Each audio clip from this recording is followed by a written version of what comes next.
go ahead and start. Aaron Dimerson, I'm with the Texas Workforce Commission, actually a commissioner that represents the employers for the great state of Texas, appointed to this position in August of 2019 by Governor Greg Abbott. Great. Thank you very much. Marina, do you want to join us? Sure. Marina Bhargava. I'm the CEO of the Greater Austin Asian Chamber of Commerce. I've been there 7 years, and recently announced that I'm going to be leaving the chamber at the end of the year. So just wanted to put that out there. We're looking for somebody great to take my place. Awesome. Awesome. All right. Nemo. Hi, Geronimo Rodriguez. Geronimo. I serve as the Chief Advocacy Officer for the last 5 years for Ascension, Texas. We're the largest healthcare system here in Central Texas. We've been here about 115 years, and we serve our community, providing care for everyone with a particular concern for the poor and the vulnerable. Awesome. Thank you very much. I guess the high level question for all of you guys in terms of when you talk about connecting communities of color, can you talk a little bit about I guess the pillars of work that each of your organizations approach that work with? So we'll start it. Whoever wants to start. I can go first. So with the Asian, and I'm going to speak from the perspective of the Asian community because that's what my work concentrates on. With the Asian community, it's not one community. So we're made up, it's an umbrella of many different folks from 20 different countries. And so the work that I do is really about inclusion, and it's not just a diversity piece, right? So for sustainability for my community, if I'm not inclusive of all the different groups and the programs and services are not relevant to them, then I'm just not going to be able to include them and have them be really engaged with the chamber. So that's a big part of, when we do our work, just making sure that we're thinking about and then including folks from all the different ethnic groups that make up the community. Thank you, Marina. I wanted to take a chance. I wanted to pause before anyone else responds. Victoria just joined us, and she's gonna take over as moderator. So Victoria, can you give a brief introduction of yourself, and I'll let you take it away.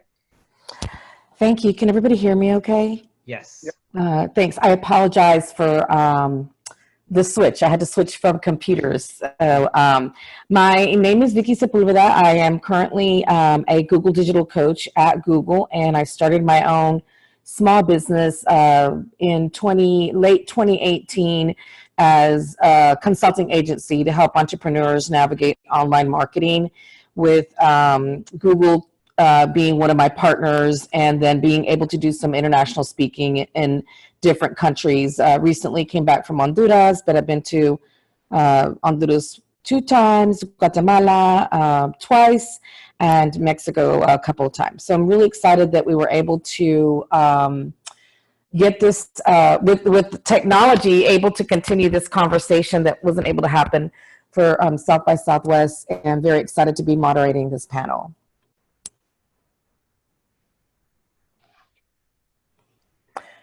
So did we already ask the first question? I only asked one question. I was talking about how Marina answered on what's the pillar, like kind of how does their organization approach connecting communities of color, like broadly, and Aaron and Geronimo haven't answered yet.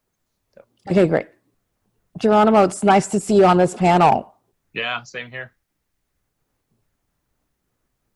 So this is Aaron Dimerson. I'll go ahead and take the part of that question. Victoria, thanks for joining us, and good to visit with all of you guys here. In terms of what we do at the Workforce Commission, there are 28 local workforce boards splintered throughout Texas, and those are individuals that help employers in big ways accomplish their goals.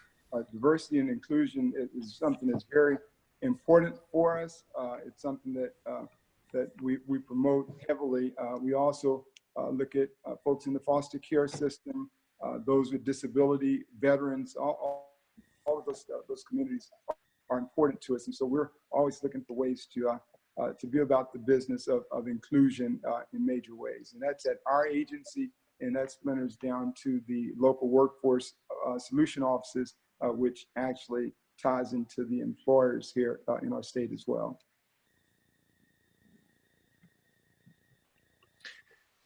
Yeah, and this is Geronimo, and I couldn't agree more with Commissioner Demerson. I think for us at Ascension, Texas, relationships have always been a part of our organization. I think, as I mentioned before, we were started in 1902 here in Central Texas. We've been here 115 years.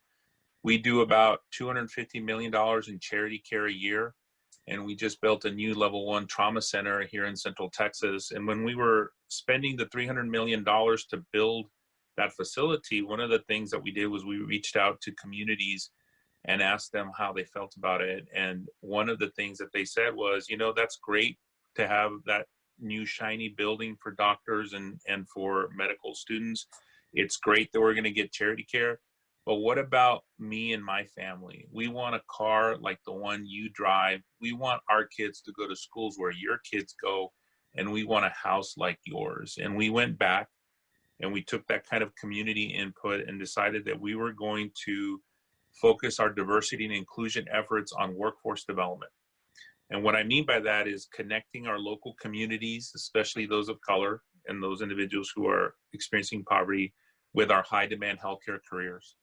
We have less than a 3% unemployment rate. We have 2 jobs for every 1 person looking for a job. In fact, all of the healthcare entities within Central Texas have about 2,000 nurse jobs open right now. And we wanted to make sure that our local communities were connected to those high demand healthcare career jobs, which include rad techs, radiology techs, surge techs, and nurses, which require 2 years of technical training or community college and pay on average $50,000 a year. And for us, that was really important. We've been on that journey now for the last 3 years, and we're starting to see some results around breaking down some institutional barriers that are helping us accelerate and connect. And to Commissioner Demerson's point, we work a lot with our local workforce development board here to ensure that the state funding and local funding is aligned with the business needs, and together making sure that we have a community where the individuals who live here can afford to continue to live in our community.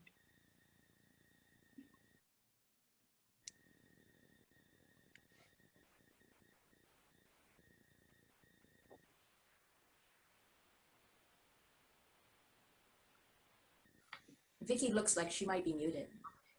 Yeah, I was about to say that too. It has a little red microphone with a cross, with a line across it. Okay, great. I had to click a little thing. I was trying to unmute myself and I had to click an unmute. It's been a while since I used Zoom. We're all about the Hangouts over at Google. So, thanks for bearing with me on this. Thanks so much, Geronimo and Commissioner Aaron and Marina, for those comments. So I'm looking at the questions here, and I missed the first one, and I want to make sure that I don't ask the same one, so let me know. So tell us a little bit about some examples of the best methods that were beneficial to members of your community in Austin when it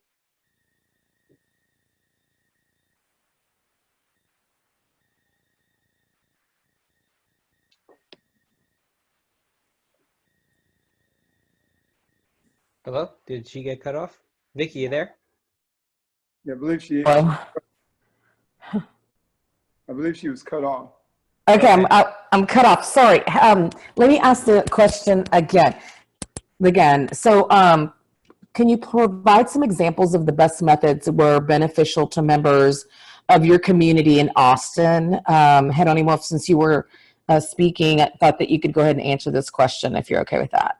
Sure. So tell me again, you want examples of how? Right. So you were talking about that you have some positions open for nursing and that it had been going well. Can you talk about some of the best methods that worked out for members of the community in Austin? Yeah, absolutely. I think one of the things is you have to turn the mirrors on yourself as an organization. And we focused on teamwork, collaboration, and a tremendous appreciation for the transformational changes that are going on in healthcare, that have been going on in healthcare for the last decade. And with that, we started focusing on our Austin Community College and the College of Healthcare Professionals, and teaming up with them around some of the needs that we had. We also started connecting with some of our leaders who were on some of their advisory panels, but were not necessarily connecting and advocating and aligning around the same kind of needs that we're seeing around connecting our local communities. And as I mentioned before, relationships are really important. So we started talking to the organizations that we already have relationships, whether that's the Urban League, or whether that's the Hispanic Chamber, the Asian Chamber, all kinds of organization in the community, to let them know about what we're doing. Because one of the things that we're able to do is, one, if someone works for us, there's obviously a lot of tuition reimbursement and kind of flexibility around schedules that we can do. If a member of our community doesn't work for us, we also started connecting with Goodwill Industries, who was teaching them the essential skill sets to go into the entry-level jobs that would then allow them to leverage both local, state, and federal resources, along with our tuition reimbursement and other dollars, to be able to help them facilitate the empowering themselves to move forward and do better for themselves. The best example I can give you is, and I can't remember her last name, but Melissa was with us about 3 weeks ago, when we were celebrating the end of this 3-year grant that we had gotten through the JP Morgan Chase Foundation around workforce development. She was spending her 15-year wedding anniversary with her husband at our reception, because she was going to go to work that night at our hospital in Hayes, in Hayes County. The reason she did that is because she knew how important it was for her family to move forward, for her to invest in the education and the opportunities that we were breaking ground for her, and breaking barriers around the opportunities she was getting. So just a couple of different examples about how we as an organization had to change, and then advocating on behalf of those workers and the barriers they were seeing to getting to these high demand healthcare career jobs that require 2 years of technical training or community college. And just real quickly, for example, a medical assistant, they can go to a school and end up with student debt. Well, we were able to reduce it to less than $2,500 per person going. And so we're tracking these individuals, helping support them through the process, because all those that we are able to help, then they can move on to the next level with these higher demand careers. And it's just going to take, for us, our leadership, which advocates for the care of the poor and the vulnerable, to also empower the poor and the vulnerable, so they can continue again to afford to continue to live in our community. I think that's really important, that our values and our actions all align together. And I think that's so great, because the tuition reimbursement can literally help someone move up to that career, their next career that they, or a next step. And a lot of corporations are doing that, but I feel like the workforce doesn't necessarily take advantage of that. Mm-hmm. I remember being at Bank of America years ago and wanting to go back to school, and I never made the time. And life can be very different for those individuals, and then they could also be inspiration to their families. So I love that y'all are doing that. Yeah. Commissioner Aaron Demerson, if you could answer the same question. And I'm a big cheerleader for the Texas Workforce Commission. I know that y'all do a lot of great work in our community. Yeah, Victoria, thanks so much for that acknowledgement. I think Geronimo pretty much summed it up in terms of the approach that we take here in Texas. It's something that's called blended funding or braided funding. Whenever you're connecting the dots, that's where you get the biggest benefit. And so at the state level, there are a number of different programs that allow individuals to upskill their talents. We have something that's called the Skills Development Fund. Then there's a Skills for Small Business program. All of these programs are set up. Even the Self-Sufficiency Fund program They're all set up for training opportunities. The Self-Sufficiency Fund program in particular is geared for folks that are making $37,000 and below that may be on some type of federal assistance, TANF or SNAP. These are individuals have an opportunity to train, to upscale their particular positions so that they move themselves from where they are to one of being self-sufficient. And so a number of unique programs that are out there. What we're trying to encourage folks is, as organizations like Ascension and employers in our state, that when you have individuals that are accessing services, that they tie those services together. If they're adult education and literacy, to our voc rehab services for folks that may have disability type situations. We all, even in the governor's office, the international teams that we have, glad to see Marina on the call, but we travel internationally with different markets, and we're trying to provide opportunities for all in those areas. And I think if individuals take advantage of the programs that are out there, there are ample opportunities to make big differences in their lives. Thank you, Commissioner Aaron Demerson. So Marina, I know that you've been doing some really great work in the international space. Could you give us some examples of what you're doing in the community and any success stories that you might have? Our international work is, it's always true partnerships. And I think Geronimo talked about building relationships, right? So in the years that I've been with the Chamber, we've built relationships with all the different international trade organizations. So when somebody locally contacts us and asks for resource or a connection, we're able to do that. We're able to give some information, but also connect them to the resource that's available. I want to talk a little bit about just connecting to the communities locally, though.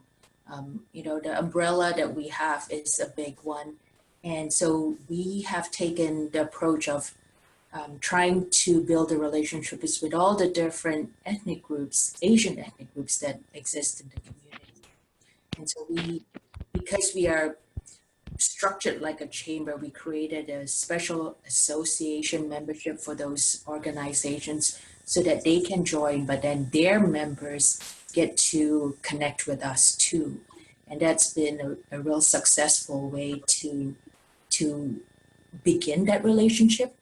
And then after that, you really have to follow up because folks are looking to see if you're just coming over and then what do you want? There's, these communities, Asian communities tend to be newer immigrants. There's a lot of just unfamiliarity with the systems that exist here, and sometimes suspicion about, even nonprofits and the work we're trying to do.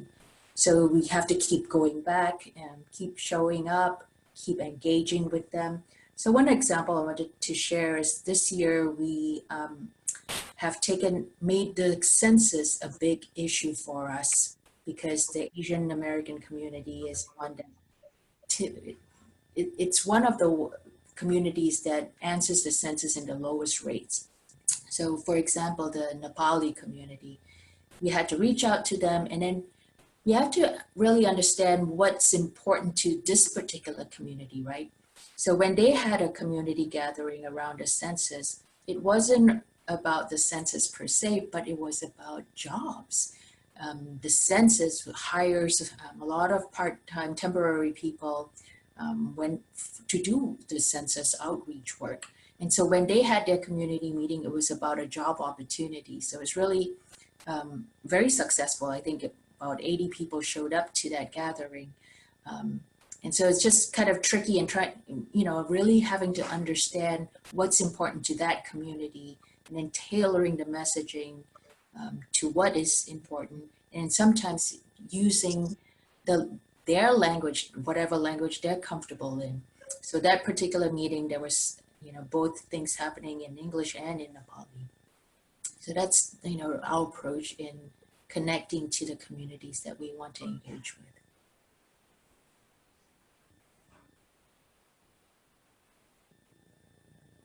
I think Vicky's muted again.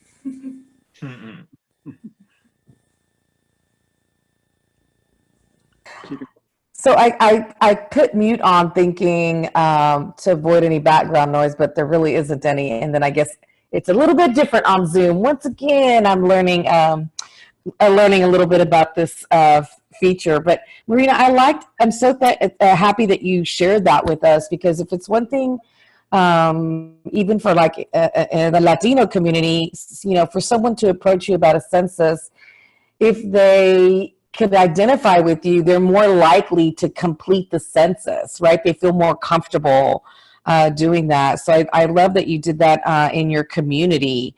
Have you seen any additional activity since you did that event? Oh, yeah.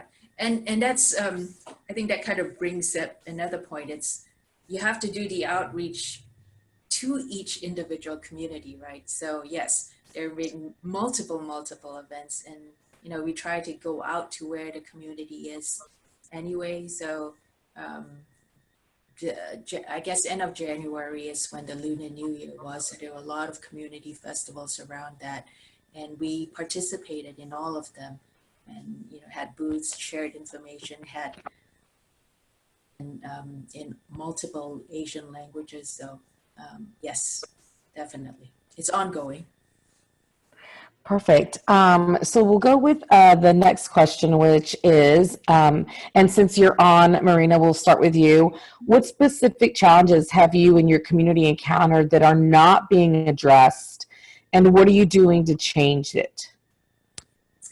I think with our community, the average data hurts us. So when you look at average household income or average education levels, certainly for the local community here, but I think this is true for nationally as well. Asian Americans have the highest education levels and the highest household incomes. So when people are looking at us in an aggregate, it looks like we're doing well. But because we are made up of so many different communities, the bell curve for us is very flat, and the edges, the ends are really far apart. So average data masks the needs, you know, just makes us all look the same. But because the edges are so far apart, we've got really people doing really well, and then people who are not doing well at all. So the danger is that we're in that low end the low end doesn't get the attention that they need. So that's one thing. We still encounter this invisibility or always being thought of as the other. So, you know, in my community, especially, people will ask, where are you from? And then it's a double ask. No, where are you really from? That's what folks want to know. And then I think another thing that sometimes people don't think about is our community parts of it are made, because we're so diverse, parts of them are Muslims.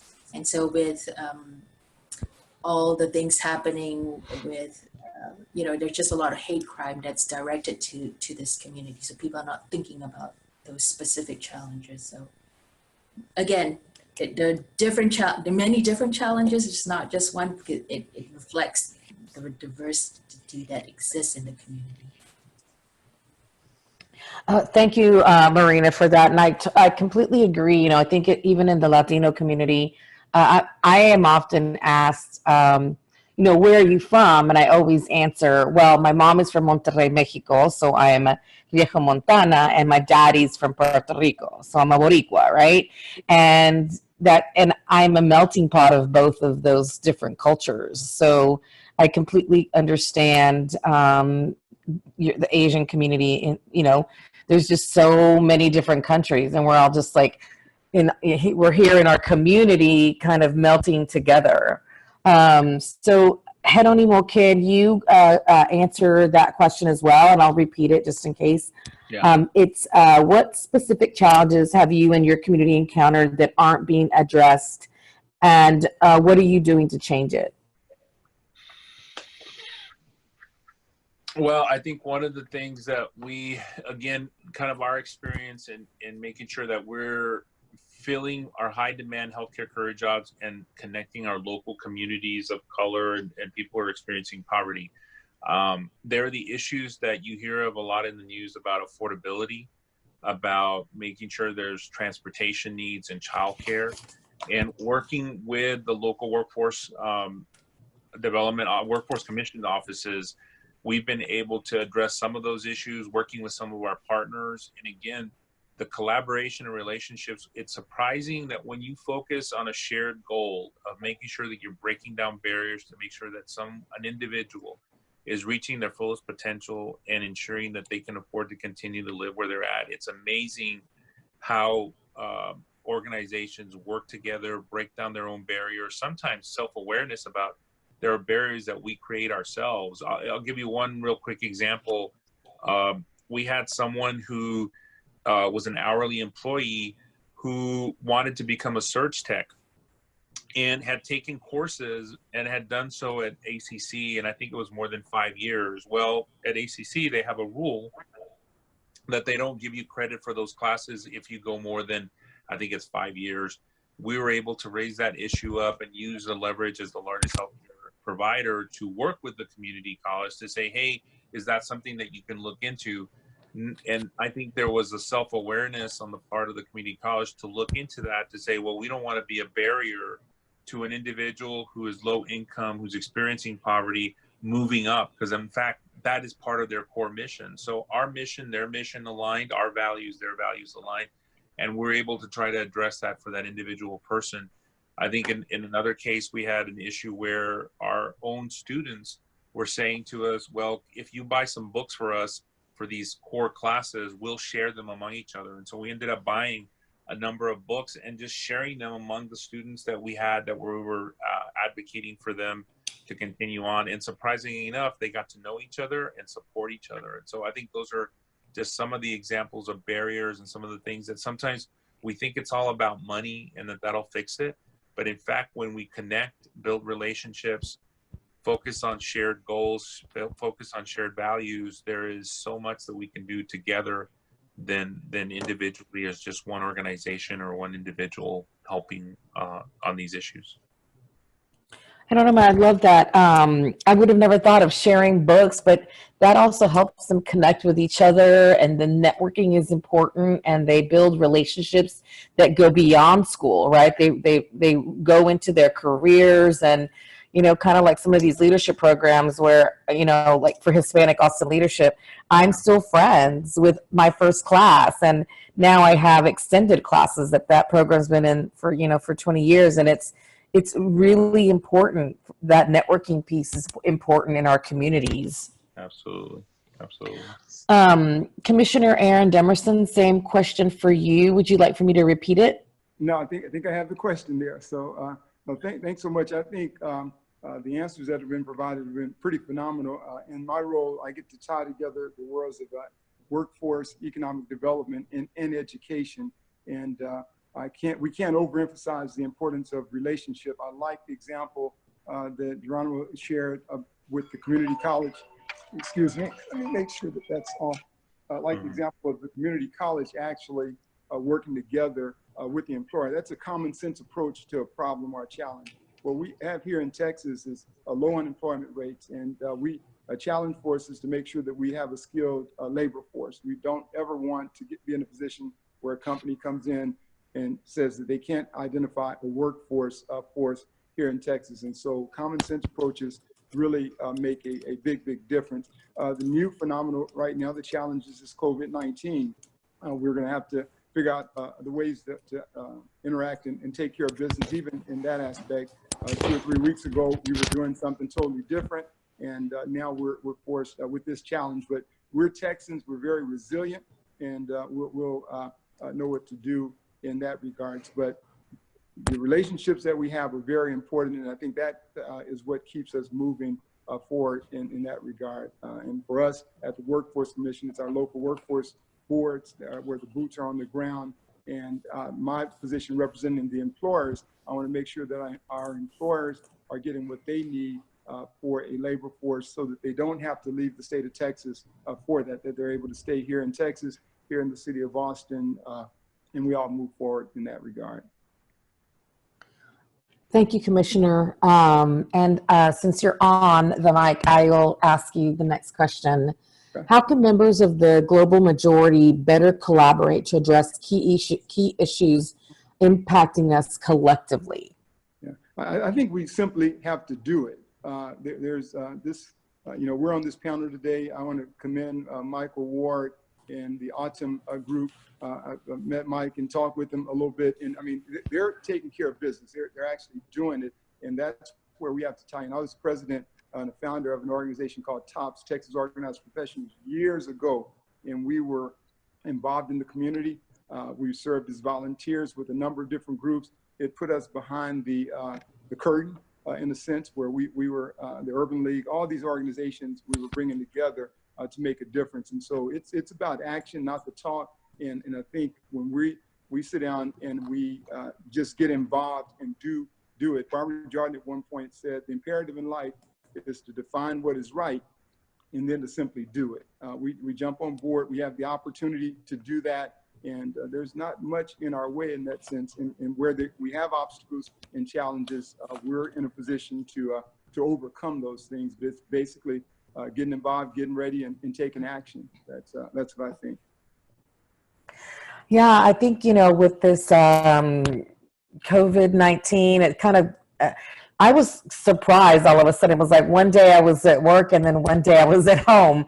And the great thing is that we have technology. So technically we can still continue to provide services, and just like us today on a virtual panel lets us know that we're still just, an email, phone call, webinar away. I actually had to do my first webinar this past week, and of course,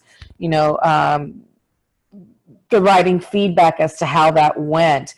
But we need to continue to do the work in our community, and thanks to Michael for getting this put together, we're still providing some of that information. So let me go to our next question, which is, and I'll have Geronimo go next. What resources, organizations would you advise our audience to explore to improve our community? Wow, there's so many great organizations doing so much great work. I think when it comes to connecting our communities of color, especially to some of these high demand jobs where they can afford to continue to live here, I think there's Goodwill Industries is a really good example. Capital Idea is another one that's really doing some great work out there. The workforce development folks have done a master workforce development plan that really has aligned a lot of our education, our governments, educational institutions, and our employers all in the same place. I think, and obviously the chambers have been having, over the course of the last couple of years, a real focus on workforce development, on really how do we make sure that every human being reaches their fullest potential, which includes having a great education and a great job. And I think that in itself is just particularly awesome in our community, in our state. I think for an individual who has a particular need in some of these jobs, and I keep going back to healthcare, but I should say the Master Workforce Development in our community has highlighted that technology, healthcare, and manufacturing are the place where there are those high demand jobs that require 2 years of technical training or community college.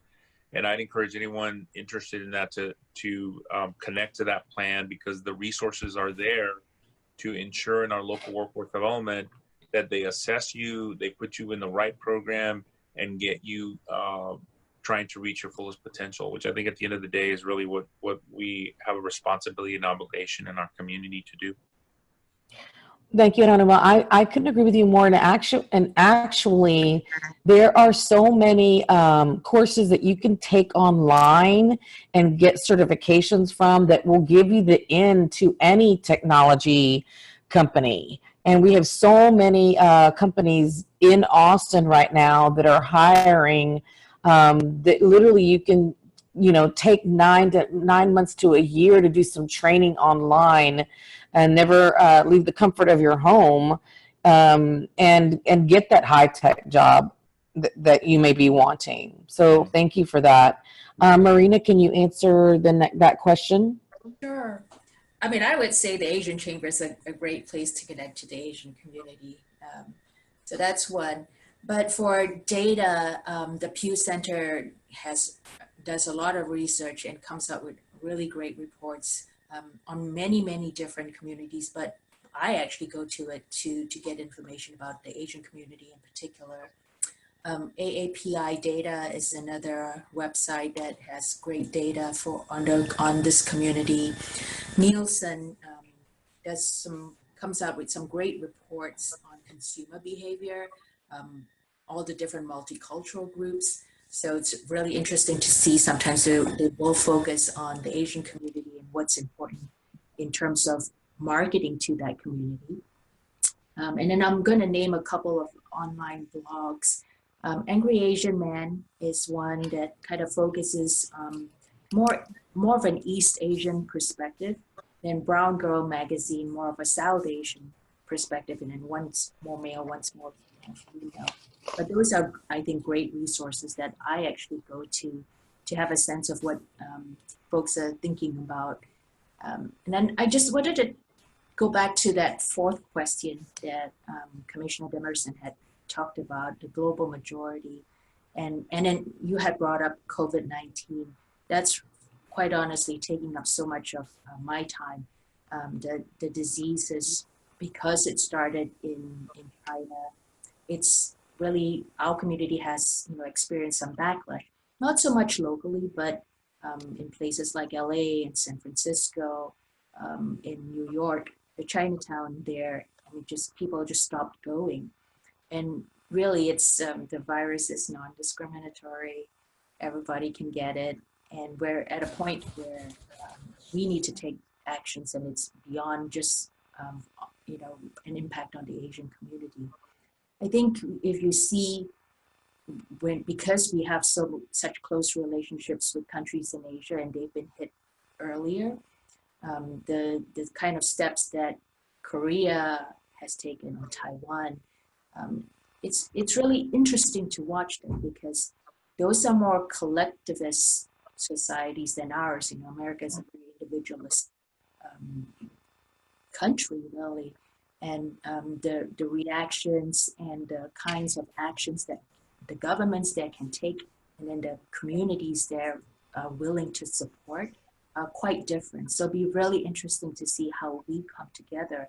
But I think there was a question from the group about how do we solve some of these really big problems that I think we really need to have a more collectivist view, that we're all in this together, and we are facing a lot of big problems that we need to address all together, right? So that's my 2 cents on that.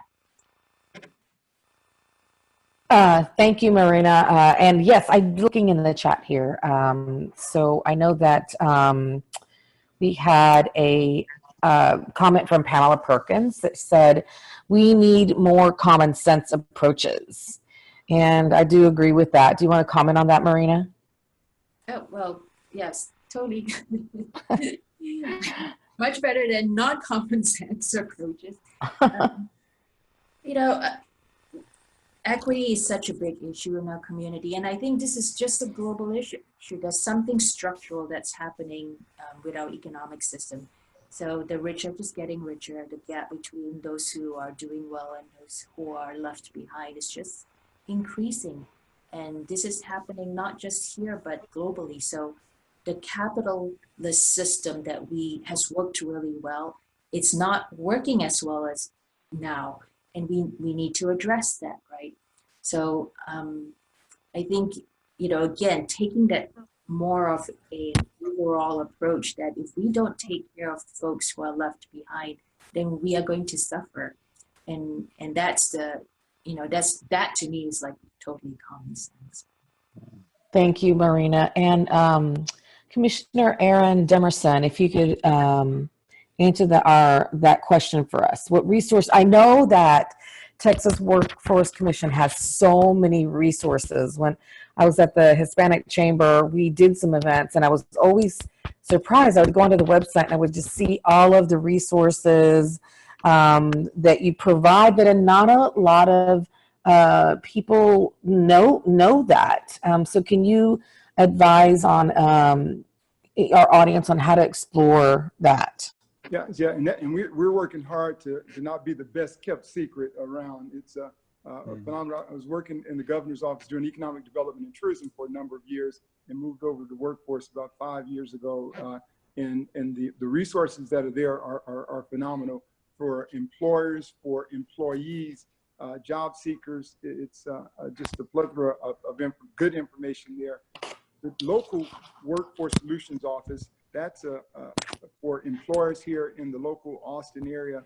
Tamara Atkinson and that team are just a very well put together organization for employers and for employees alike. And so our website, the Texas Workforce Commission, if you go out to that website, you'll find a number of a lot of good information there. There's a reality check. That's something that I'd love the audience to go out to and just Google reality check.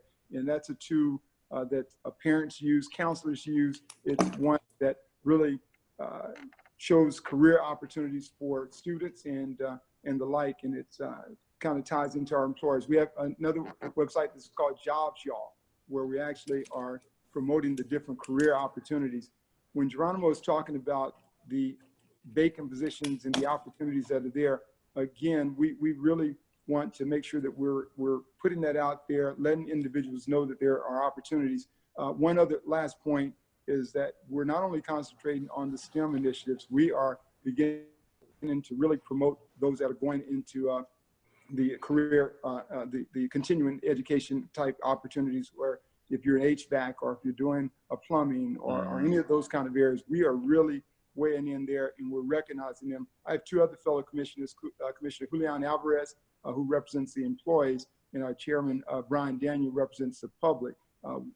Commissioner Alvarez has been bringing attention to those individuals that are deciding to go to a Texas State Technical College or Lamar Institute of Technology, where they're getting certifications in those areas. And we're applauding those aspects, because we know that everyone's not going to a four-year school, and those that aren't are deciding to do something different are just as valuable as well. I always tease to the fact that if the lights were to go out in a building, there may be 2 or 3 folks that could go behind the wall to actually do something to take care, to bring those back on. The rest of us would pretty much be sitting there. So the Workforce Solutions Office at the local level, the Texas Workforce Commission overall, hit that website, just a lot of information. In my office in particular, for Texas employers, 4 employment lawyers on board. And if you have a question, Victoria, you're developing your company, you start bringing in employers. If you have a question,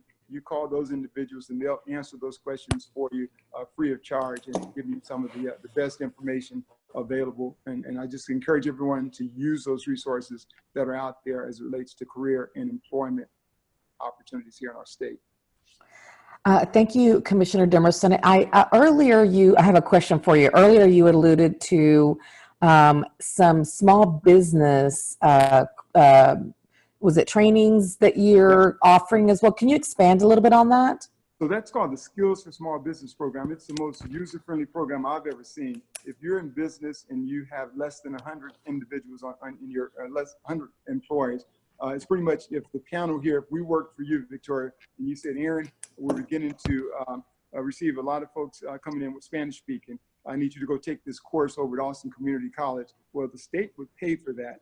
If you said, Geronimo, you need to go maybe brush up on Excel or CAD design, then the state would pay for that. And if Marina needed to take a course, anything that related to your business, you could actually send us to that training based on what the local community college has in their continuing education catalog. The state pays $900 for an existing employee, $1,800 for a new employee, and the benefit to you, Victoria, as a company, you now have a person in myself that has a skill set that may be beneficial to the business. The benefit to the individual is they've increased their skill set so that they leave that particular operation, they're going with the skill in mind. But it's called the Skills for Small Business Program, and it's, again, one of the most user-friendly 1 to 2-page application, but it works in collaboration with the local community college for employers here in our state. Skills for Small Business Program. I love that. I think, you know, continuing education is so important. Over the Thanksgiving holiday, my sister, she lives in London. We had this conversation about, I told her, I said, I feel like I need to get an engineering degree, or I need to go and get certified in some things, because technology is moving so fast. And in these high-tech companies, you know, you don't want to stay in your position for too long. You want to be able to grow and do something else, but that might require a new skill. Of course, the internet and technology has allowed us to take some of those courses online. Mm-hmm. But I feel like for small businesses, they may have, you know, they may want to be able to hire their first employee, but can't hire the employee with the skills that they need. And this gives them the opportunity for them to get the skill to come on board, if that makes sense. Yes, exactly. So does anybody else want to add to that? I know, Geronimo, you talked earlier about the scholarship that you provide to employees that can get continuing education, which I think is so great. Also, I want to just point out that in the technology area, before, you had to have like a 4-year college degree. That is no longer required. I mean, I've been looking on LinkedIn and did some little research, you know, Facebook, Google, Apple. You don't necessarily have to have that 4-year degree as long as you have some certifications. Yeah. So any more comments on that? And do we have any questions from the audience? I'll just comment that we've got members taking advantage of the Skills Development Fund program, and it's they love it. They can, you know, promote from within. Their employees stay with them longer. So we are definitely doing our part to promote the program and encourage our members to take advantage of it. Thank you, Marina. Commissioner Demerson, one more question. Can these be taken online, these trainings? Yes, it's a user-friendly program, and as we talked about taking a common sense approach, that's one of those things that you as the employer, whatever those needs are out there, yes, you can definitely take it online if the community college offers the course online. Perfect. And I have a question from the audience, Commissioner Demerson, if we can start with you. How do we share information between the younger and the older generation to break down some of these barriers? Younger and older generation, it goes back to what I said originally, that we have to be about action, and we just simply do that. If there is a younger group that's out and they're starting something, then they may want to get with the older group and sit down and break bread, you know, come together. It goes back to what Marina and Geronimo were expressing with relationships. And we really want to get back to that concept of breaking bread and moving away from some of the tools that we have. Never want to leave the social tools or the technology that we have, but every once in a while, you have to come together, sit down and have face-to-face conversations. And when you do that, you begin to move. And if we have a question about the younger and the older, it is simply that a lot of older want to share their wisdom and advice to the younger generation, and the younger generation can benefit from that. I know that when I got my start, I had mentors like Andy Anderson, Worlene Belvin, just a number of individuals that really sold into me, placed me on boards of directors, different things along those lines. And now that I'm in this position, I love to give back. And so if there are younger folks coming up, lending whatever wisdom, whatever advice and experience that I have with them, that's what it takes. And so that's simply reaching out, using this technology to do exactly that, and bringing those two groups together. I think it's not as hard as we may think it to be if we are about action with it versus just talking about it. I agree, Commissioner Demerson, and I feel like networking is so important. In 2014, I got a random text message from a friend that said, "Hey, we have an opening on the Airport Commission, and since you're doing some international work, would you be interested on sitting on that board?" And of course, I immediately said yes. And I guess I'm here, coming up on my 6th year doing that work, and I'm so grateful everything that I've learned by doing that work through the Airport Commission and the changes that have happened, and I get to play a key role, and I feel like I'm really a big part of Austin. And now I get to pay that forward as my commission is ending soon. And of course, I'm not going to stop there. I'm already looking at what next board I'm going to sit at.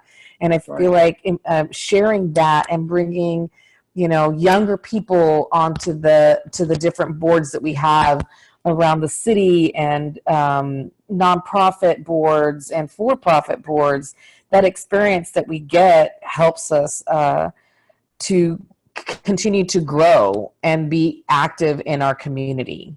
Yeah, that's exactly correct. Marina, can you answer the same question? How do we share information between the younger and the older generation to break down some of these barriers?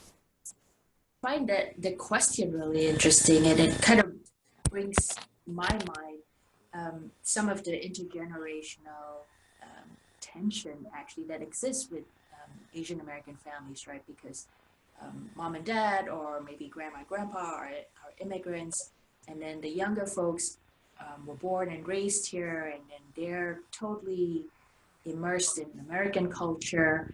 And then there's this whole code switching that happens when you step out of the home, and in the school it's totally different, or in the workspace. And then when you step back into the home, it's different rules apply.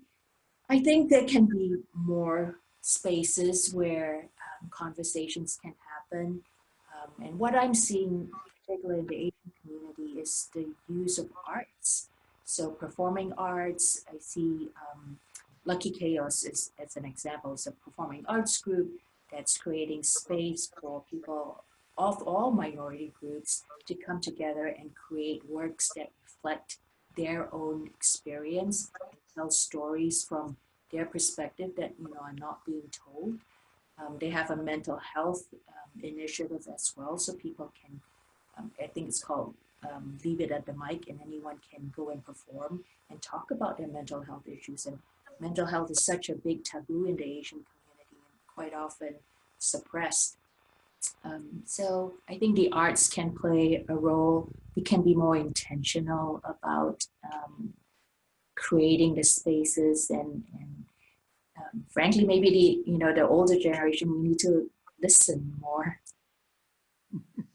Thank you, Marina. I'm actually practicing a lot with my mom these last couple of years, and really listening to her advice as I get older. I'm like, gosh, Mom, you are right. I think it's so important that we do that. And honestly, mental health, you mentioned that, but now we're going through something that's really interesting. This COVID-19 is kind of changing. I went from going into an office every day to working from home, and I love doing it. And then sometimes I just want to go out and breathe fresh air. I want to get out of my apartment. And so I feel like that's going to become even more of a bigger issue that we just need to kind of talk about and kind of care for each other and make sure that it's okay for us to, if you're reading anything on social media these days, you really just need to take care of our community. So thank you for bringing that up. Geronimo, can you talk a little bit about what you think? Sure. I think there's a couple of things around generational differences. I think for the younger generations, And healthcare, they're more than a third of our workforce, and they're going to be the majority sooner than later. And I think what's really important is that for younger generations, what we tend to know about them in general is that they are much more interested and aligned with values, much more than with pretty words on a piece of paper. And I think that's one of the reasons, for example, I love working at Ascension, Texas, and I've been there for 13 years because their mission statement says that we're called to be advocates for a compassionate and just society with our words and our actions. And we try to do that not just by providing great clinical care and then also providing care for the poor and the vulnerable, but also making sure that we're aligning our local communities to these high demand career jobs. And again, to make sure that they can afford to continue to live there. I think when it comes to the younger generation, I would say two things. One, I think the older generations, which I guess I kind of now have to count myself in it since I have an AARP card. We have a responsibility and obligation to make sure that we keep our doors open to those young people that are reaching out and trying to get guidance and advice. I think the other part is to be proactive in identifying some individuals who at a younger age don't know the strength of their skill sets that they have and putting them in positions where they can flourish and the others can see where they're going. I think when it comes to the younger generation as well, the message to them is don't be afraid to reach out and ask for informational interviews with folks that you like, what the work that they do and the actions they're taking, because you're going to find out that you might share the same values and the same kind of ways of thinking, and that might help you shorten the pathway to get to where you want to go next in your particular job. And the last thing I will share is that, back in 1997 to 2000, I worked in the White House and then went to the U.S. Department of Labor. And while I was at the Department of Labor, there was a study about the future of work, which is where we are now, that talked about how the younger generations are going to have 10 to 12 careers over their lifetime, not 10 or 12 jobs within an industry or just jobs within one industry, but that we're going to be a generation, younger generations are going to have 10 to 12 careers over their lifetime. And I've been an example of that in the different careers that I've had. And I think that to me is one other kind of lesson to the younger generations. Don't be afraid to go and do something different. Don't be afraid to reach out and ask questions. Learn from my mistakes, from our mistakes that others have made in the pathways that you're trying to reach. And obviously we don't know all the answers because the technology is changing so much, artificial intelligence, machine learning, even the way viruses are spreading and the way we're dealing with it as well. And as a healthcare system, all those things are changing and evolving day by day. And so it's an exciting time to be a young person in our community and in our world, especially when you can reach out from one end of the world to the other. It's an amazing time to be a part of this community. Geronimo, thank you so much for that. I include myself in what you're saying because if I look back at my career path, I would have never thought that I would wind up in technology, even though I've loved it from the very beginning because my daddy was a biomedical engineer. So we had technology in our household from the time I was a very young child. But I started in cosmetics and I've done nonprofit work and banking, started my own company, when, came to technology, started my own company, like all of these things. And I feel like, oh man, I just have to be a rubber band. And I do suspect that COVID-19 is going to create some entrepreneurs out there. I see some small businesses coming up with solutions. And if we think back on just the last couple of days, because it's really just been a few days that things have been changing in Austin and Texas, is how we've pivoted. Have we been able to pivot? And there's everything that happened with South by Southwest. I mean, I've seen the German house is doing Couch by Southwest, and they're doing some live streaming around that. So, I feel like the young generation just needs to continue to grow, and they're the one, they're our future. Definitely our future. Yeah. So we have just like 2 minutes. And I have one more question. Want to ask Michael, do we have time for one more question? Do it. Awesome. Okay. The question comes from Desiree, and her question is, we'll start with you, Geronimo, since you spoke last. Can you give advice to outside communities approaching your community to collaborate? Yeah. I think this is a really great question. I think one of the things that I would say is reach out and be specific about the reason why you want to do it, because I think what you're going to find out is that your goal, your values are very much shared with the communities of color and outside communities coming in. And I think one of the things that I always talk about is making sure that we treat each other as human beings. I think if we treat each other with the idea that we're all human beings, that we're endowed with dignity and compelled to treat each other with respect, we're going to be okay. And the conversation is going to go where it needs to go in terms of collaboration. Because at the end of the day, collaboration is really about shared values, shared goals, and making sure that your resources and the resources they have all kind of match up together.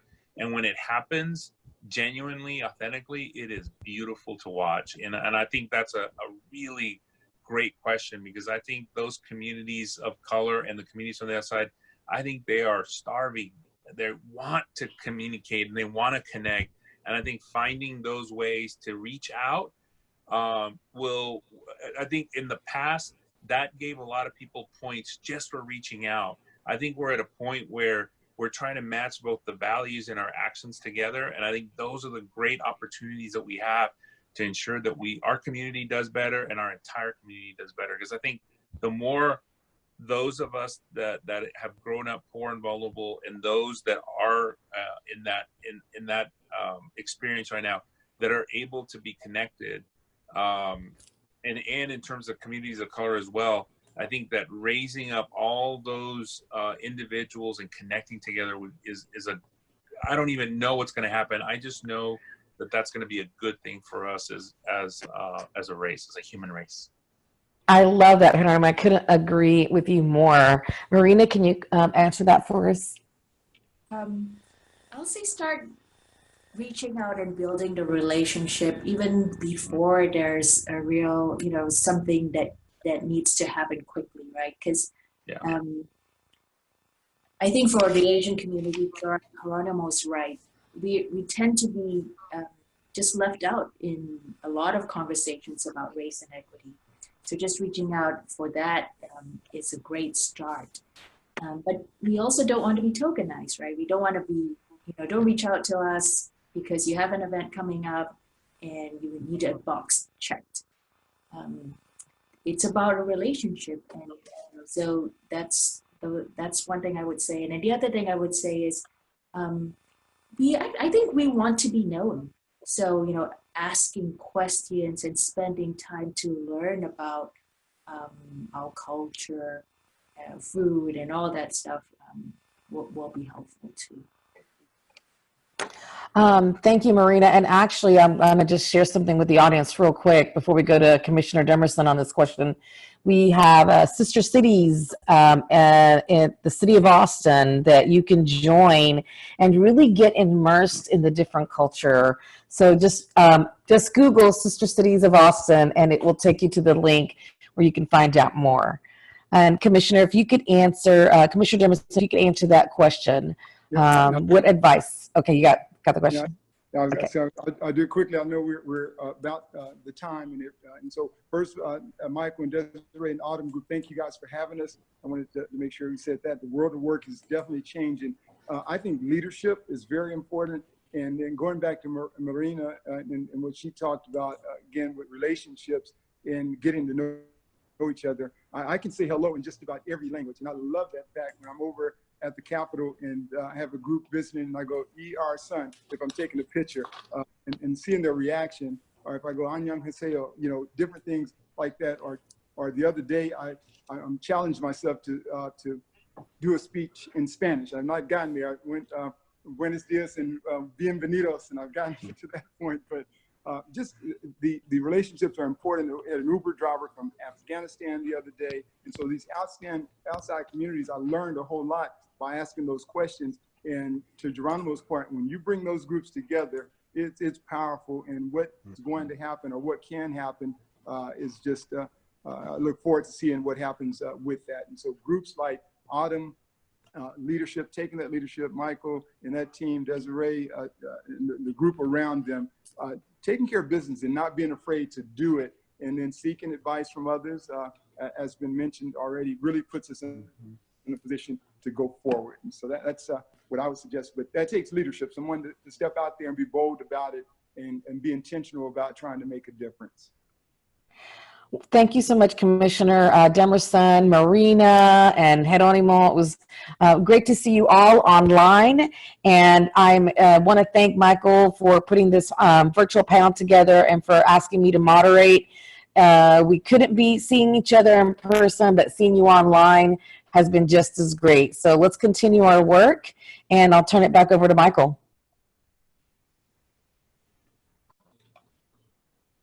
All right, Michael, let me unmute you. There you go. Michael will do the thank yous. Go ahead, Michael.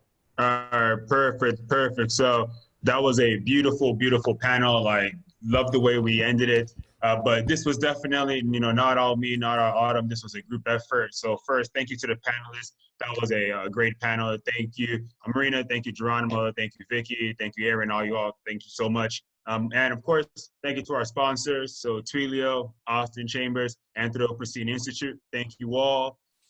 And our partners, South by Southwest, Harvard Business Review. And at the end of this, Serge will be going more in depth about some of the articles that we talked about throughout the day. So he'll touch base on that. A shout out to BCL, Business Community Lenders, University of Texas, and Houston Tulsa University, which is the only HBCU here in Austin. And then, of course, the next slide. Our other partners, so SEO, Columbia Business School, Austin Area Urban League Young Professionals, E4 Youth, and Hispanic Hackers. And then to the organizers, so here goes more information to follow Autumn. So we have all of our handles there for Autumn. And I'm the president and CEO, so thank you to the team. You probably interacted with them throughout the day. We have Harlem Labs, which is Waziri Gruba, who was moderating an earlier panel and also saying thank yous throughout the day. And then we have Rebel One, so Sergio, shout out to you as well.